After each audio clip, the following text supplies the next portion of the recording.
민주당 전당대회가 이재명 대세론 속에서 진행되고 있는 가운데 기소시 직무 정지를 규정한 당원 80조 개정 문제가 핵심 쟁점으로 떠올랐습니다. 오늘 뉴스 1번지 1번지 현장 더불어민주당 김윤덕 의원 모시고 관련 이야기들 나눠보도록 하겠습니다. 의원님 어서 오시죠. 예, 안녕하세요. 예. 당원 80조 개정 논란 민주당 내에서 굉장히 커져가고 있는 상황입니다. 네. 뇌물과 불법 자금 수수 등의 부정부패 혐의로 기소된 당직자는 그 직무를 정지시킨다라는 이 조항을 개정을 해야 된다, 개정을 하면 안 된다. 찬반이 굉장히 치열합니다. 일단 의원님께서는 어느 입장이신지부터 여쭙겠습니다. 저는 뭐 결론적으로 말씀드리면 저는 필요하다고 생각을 하고 있습니다. 개정이 필요하다. 그러니까 뭐 많은 국민들께서 잘 알고 계시겠지만 현재 윤석열 정부는 뭐 검찰 공화국이다 이런 표현을 써도 무방하다 이렇게 생각을 하고 있는데요. 그런 어떤 정치 보복이라든가 이런 것들이 예상되는 과정에서 저는 어떤 야당의 침투 루트가 될 수 있는 그런 상황이 예견되기 때문에 좀 그런 방어권 차원에서 민주당에서 그런 어떤 좀 개정이 필요하다 이렇게 생각하고 있는 거죠. 민주당을 구하기 위해서라도 필요한 개정이다라는 말씀이신데 반대하는 입장에서는 결국엔 이재명 의원 구하기가 아니냐 이런 또 시선이 있는 것 같습니다. 이에 대해서는 어떻게 좀 말씀해 주실 수 있을까요? 그러니까 저는 기본적으로 이 법의 내용을 개정하려고 하는 그 문제의 본질이 어디 있는가 이렇게 생각해 보면 결국은 윤석열 정부의 정치 보복에 대한 우리 민주당의 대응이거든요. 그래서 본질 자체가 특정인을 구하기 위한 목적이 아니고 저는 윤석열 정부의 정치 보복에 대한 민주당의 대응 차원에서 뭐 이재명 후보도 또한 당직자도 또 다른 국회의원도 마찬가지로 저는 그런 상황에 놓일 수 있기 때문에 저는 본질적인 측면을 봐야 된다 이렇게 생각합니다. 알겠습니다. 민주당 전당대회 준비위원회가 기소시 직무정지 당원을 하급심 유죄 선고 시 직무 정지로 바꾸는 방안을 또 추진하는 것으로 알려지고 있는데 이게 결국에 1심 판결을 좀 보고 정하겠다라는 취지 아니겠습니까? 그렇죠. 이 부분에 대해서는 좀 어떻게 보시는지. 근데 그것도 저는 논의가 필요하다고 생각합니다. 그래서 기본적으로 현재 80조의 내용이 어떤 형태로 수정돼야 되겠다. 그리고 좀 더 세부적인 내용에 가면 좀 여러 의견들을 수렴하는 과정에서 정리가 되지 않겠느냐. 그렇게 생각하는 겁니다. 이 당원 80조라는 게 이를 반대하는 이제 개정을 반대하는 박용진 의원도 그랬고 결국에는 더불어민주당의 이 부정부패와 싸우고자 했던 어떤 정신과 가치를 담고 있는데 이게 또 문재인 정부 당시에 그 문재인 당시 당대표 때 야당 민주당이 혁신안으로 만들었던 거기 때문에 지금 이것을 바꾸는 것이 과연 맞느냐라는 지적들도 당내에서 있는 것 같습니다. 이 부분에 대해서는 어떻게 보십니까? 뭐 그 문제에 대해서도 일정한 타당성이 있다고 생각합니다.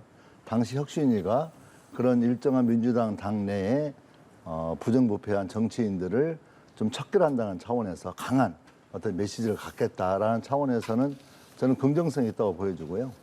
다만 우리 우상호 비대위원장께서도 말씀하셨지만 당시에도 우상호 비대위원장께서는 좀 그런 어떤 야당이 되었을 시에 그런 다양한 문제가 있을 수 있다는 우려를 했고요. 또 이번에 이제 우상호 비대위원장께서 다시 한번 확인을 하셨는데 결국 문제의 본질이 중요하다는 거죠. 문제의 본질은 민주당에 대한 정치 보복을 당할 수 있는 현재 상황에서 우리가 어떻게 대처할 것인가라는 문제가 핵심적 내용으로 돼야 되겠다라는 차원에서 저는 과거의 그런 문제인식에 대해서도 저는 일정하게 수용할 수 있지만 새로운 현재 단계에서 좀 새롭게 바라봐야 된다 이렇게 생각하는 겁니다. 민주당의 정치 보복을 막아내기 위해서라도 개정이 필요하다. 그것이 본질이다. 이런 말씀이십니다. 자, 이런 가운데 경찰이 이재명 후보 부인 김혜경 씨에게 법인카드 사적 유용 혐의로 출석을 요청을 했습니다. 전당대회를 앞둔 시점에서 소환 조사를 하는 것에 대해서 민주당 일각에서는 비판의 목소리도 있는 것 같은데 이에 대해서 의원님은 어떻게 보시고 계신지요? 저는 매우 정략적이라고 보고 있고요. 이게 뭐 하루 이틀 된 건 아니지만 사실 진지하게 조사를 끝내서 저는 할 수 있었던 상황이었는데 지금까지 일정하게 시간을 끌면서 뭔가 시간을 맞추고 있는 거죠. 더군다나 현재 윤석열 정부의 그 지지율이 굉장히 떨어져서 거의 밑바닥에 와 있거든요. 그래서 저는 오히려 윤석열 정부에서 자신들의 그런 위기를 돌파하기 위해서 또 민주당 전당대회가 굉장히 흥행하면서 성공하는 거에 대해서 좀 표현이 부적절할지 모르겠지만 정말 고춧가루 뿌리듯이 그런 행태를 보여주고 있는 게 아니냐 좀 분명해 보이는데요. 아, 예. 그렇습니까? 네. 이 사법 리스크가 전당대회에 미칠 어떤 영향에 대해서도 많은 관심이 모아지고 있는 것 같습니다. 뭐 수사 결과가 타격을 입힐 정도만 아니라면 사실상 이 확고한 이재명 대세론을 무너뜨리긴 쉽지 않을 것이다라는 관측도 있고요. 역시 네. 그렇게 보시는지도 궁금하네요. 그래서 저는 뭐 더 결집될 것으로 예상하고 있고요. 오히려. 뭐 이런 일들이 여러 번 있었기 때문에 저는 우리 야당과 또 국민들의 수준이 저는 매우 높다고 생각합니다. 그래서 과거에 뭐 이런 학습 효과도 있고 그렇기 때문에 오히려 저는 더 뭉치고 또 현재 중간 정도 와 있는데요. 저는 확고하게 그런 면들을 보여주고 있다 이렇게 생각하고 있습니다. 알겠습니다. 자, 어대명을 넘어서 확대명의 분위기가 뭐 민주당으로 확대되고 있다 이런 이야기들도 나오는데 네. 이번에 당 강령에서 문재인 정부 대표 정책이진 소득주도 성장 그리고 네. 일가구 1주택을 빼기로 하면서 이것이 문재인 지우개다라는 목소리도 있는 것 같습니다. 네. 글쎄요, 이게 맞다라고 보십니까? 어떻게 보십니까? 저는 모든 정책을 실행하는 과정에서 저는 공과 과가 있는 것 같아요.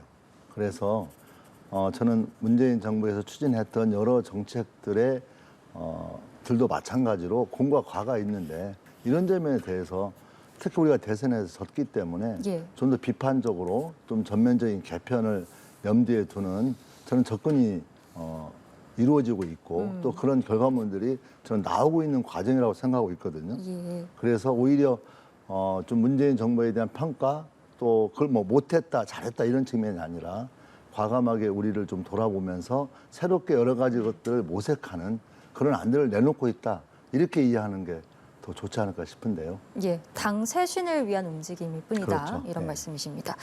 주제를 좀 바꿔서 검수완박 이야기 네. 해보겠습니다. 검찰이 이 검수완박법을 다음 달 10일에 이제 시행을 하게 되는데 법무부가 시행령으로 지금 수사권을 확대하는 장치를 마련을 했습니다. 사실상 이것이 검수완박법 무력화다 이런 평가가 나오는데 민주당 의원으로서 또 하실 말씀이 있으실 것 같습니다. 저는 검수완박에 대한 무력화뿐만이 아니고 저는 국회와의 전쟁을 선포한 거라고 생각합니다. 예. 그래서 아주 다분하게 유연 소지가 있기 때문에 이 문제는 그냥 묵과할 수 없는 매우 심각한 문제라고 생각하고 있고요. 그래서 현재 어떤 그 국회에서 정한 여러 가지 법의 정신이 있는데 이걸 대통령 시행령으로 또 장관 시행령으로 그것들을 무력화시킨다면 반드시 응당한 어떤 대가를 치러야 된다 이렇게 생각하고 있고 국회 차원에서 단호한 대처를 해야 된다고 생각하고 있습니다. 예, 국회와의 전쟁이다.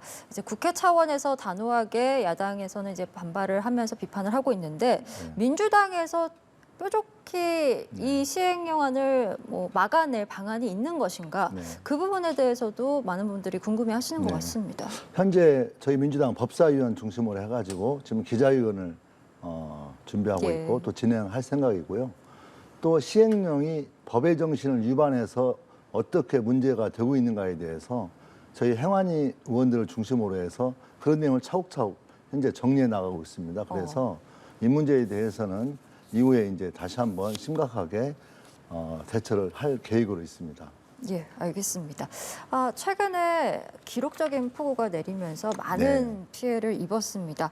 이번 정부의 재난 대응에 대해서 뭐 여러 가지 평가들이 이어지고 있는데 의원님께서는 어떻게 평가하시는지도 궁금합니다. 일단 평가에 앞서서 일단 이번 재난을 당하신 정말 우리 국민들에게 뭐 저희도 국회의원이고 또 어떤 민주당 입장에서 먼저 공동의 책임이다. 정말 공동의 책임. 그런 안타까움을 예. 먼저 꼭 말씀드리고 싶고요. 저는 윤석열 정부의 이 재난 대응은 정말 오합지졸이다 이렇게 생각합니다. 그래서 저는 정말 믿을 수가 없을 정도로 이 비가 많이 오면 우리 동네 이장님들도 자전거를 타고 도는 게 그게 기본이 무능하고 또 우리가 오랫동안 해온 그런 것들인데 대통령께서 그런 좀 약간 거의 몰상식에 가까운 행위를 한 거에 대해서 엄중히 저는 뭔가 좀 비판받아야 되고 뭔가 윤석열 정부의 좀 근본적인 수술을 좀 해야 된다.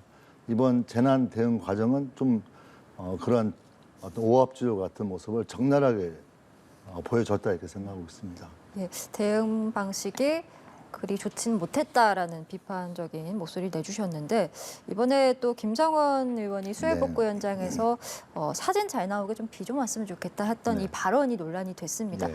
같은 또 국회의원으로서 이런 네. 발언들에 대해서도 생각하시는 바가 있으실 것 같습니다. 뭐 저는 윤석열 정부나 또 이번 국민의힘 국회의원의 그 행동에 대해서는 뭐 전혀 수용할 수 없는 정말 저게 정말 사실이냐라고 할 정도로 믿기지 않을 정도의 저는 행동이었다고 보고요.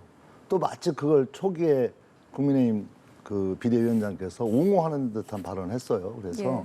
오히려 그런 태도보다는 뭐 아무리 우리 당 일이 아니지만 저는 당 윤리를 소집해서 저는 출당 조처 같은 아주 강력한 조치를 취하는 것이 저는 국민의힘 어떤 공당으로서의 저는 의무와 같은 거다 이렇게 생각을 하고 있고요. 정말 그 이번 기회에 우리 국민의힘 국회의원들의 자성 노력이 한 개인의 의원으로서 역할 뭐 반성으로 끝나지 않고 예. 좀 집단적인 반성을 좀 해야 되지 않겠는가. 좀 기본이 돼 있어야 되겠다 이런 생각이 많이 들었습니다. 예, 알겠습니다. 지금 국회 문화체육관광위 야당 또 간사를 맡고 계시잖아요. 네. 그래서 이 청와대 활용 방안에 대해서도 좀 질문을 네. 드리고 싶어요. 이제 국민들에게 개방이 됐는데 네. 지금 이 활용 방안이 어떻게 논의가 되고 있는지도 궁금하시고 의원님께서 생각하시는 최대한의 이 활용 방안은 무엇인지 그 부분도 여쭙고 싶습니다. 저는 일단 청와대 활용 방안에 대해서 현재 윤석열 정부에서 추진하고 있는 거 보면 첫 번째 꼭 하고 싶은 얘기는 급하다는 겁니다. 급하다. 뭐가 이렇게 급한지 뭔가 이렇게 급하게 추진하기보다는 좀 차분하게 뭔가 제대로 준비를 해서 하는 게 바람직하겠다. 그렇다면 준비를 한다는 게 핵심은 청와대가 문화재 관련 시설이 많이 있거든요. 예. 그 문화재 관련은 한 번 그 훼손이 되게 되면 사실 복원하는 게 어렵기 때문에 우리 문화재청 중심으로 해서 문화재를 어떻게 보존하고 복원할 것인가에 대한 좀 정확한 준비를 좀 진행해 나가고 그런 준비의 기초 위에서 청와대가 어떤 모습으로 국민들에게 다가가는 것이 국제적인 유신이라든가 또 국내적으로 상징성을 확보하는 데 필요한가에 대해서 저는 다양한 어떤 전문가들 또 국민들의 의견을 수렴하는 과정이 있었으면 좋겠습니다. 그래서 몇몇 특정인들이 자기들의 개인적인 생각을 가지고 이게 좋겠다 저게 좋겠다가 아니라 이왕 이렇게 된 거 청와대를 개방하고 국민들에게 돌려준다고 생각했을 때에는 전통적으로 가지고 있었던 문화재적 가치를 잘 보존하고 또 복원시키는 데 기초해서 다양한 전문가들과 또 국민들의 의견이 반영된 멋진 어떤 청와대를 만들어서 국민들에게 개방하는 그런 과정으로 갔으면 좋겠다는 거고요. 다시 한번 강조하자면 급하게 하지 말고 좀 차분하고 준비성 있게 해야 되겠다. 이 말 꼭 드리고 싶습니다. 예, 알겠습니다. 저희 오늘 말씀은 여기까지 듣도록 하겠습니다. 예. 지금까지 더불어민주당 김윤덕 의원 모시고 관련 현안들 이야기 나눠봤습니다. 오늘 예. 말씀 고맙습니다. 감사합니다.